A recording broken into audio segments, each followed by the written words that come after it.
Ini yang kita masih menunggu. Tapi kalau satu saat keadilan ini juga tidak sampai ke Aceh, bangsa Aceh dibantai tiap hari, saya rasa contoh yang paling dekat kita perbandingkan hari ini, kesabaran bangsa Palestina. Anak-anak kecil taruh bom di pinggang, masuk ke Israel. Ini bukan tidak akan terjadi satu saat di Aceh.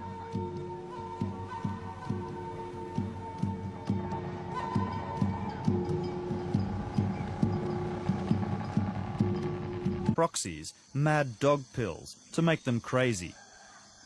Here in Aceh, young boys, like 10-year-old Marzuki, are given money and drugs by soldiers who get them to... Dengan TNI atau SBIJ, mereka terus masyarakat jadi sasaran. Gitu.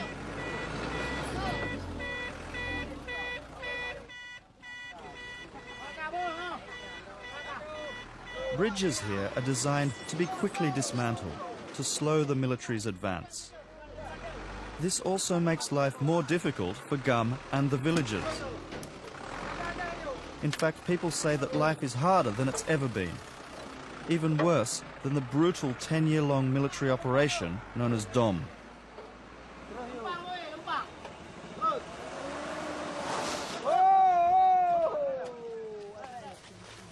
Ishak Daud is taking me to a gravesite where 9 civilians are buried.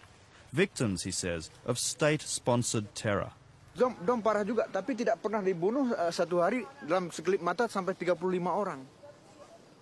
9 orang masyarakat sipil yang tidak bersalah, anak-anak kecil diambil, dipotong, ditanam hidup-hidup. Jadi masa Dom tidak pernah sampai segitu. Satu dihabisin. Kalau saudara, saya sudah turun ke lapangan, hari ini melihat GAM. Kenyataannya GAM adalah di masyarakat. GAM dilindungi oleh masyarakat, GAM dibiayai oleh masyarakat. Jadi kalau mereka mengatakan tiap hari GAM terjepit, GAM sudah kewalahan, Ishak Daud sudah dicari kemana-mana. Tapi hari ini saudara sudah turun kemari.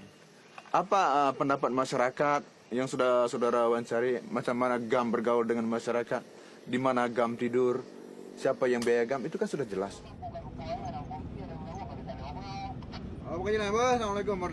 But the villagers pay a high price for that support. Ishak Daud says that after every GAM ambush, the security forces take their revenge.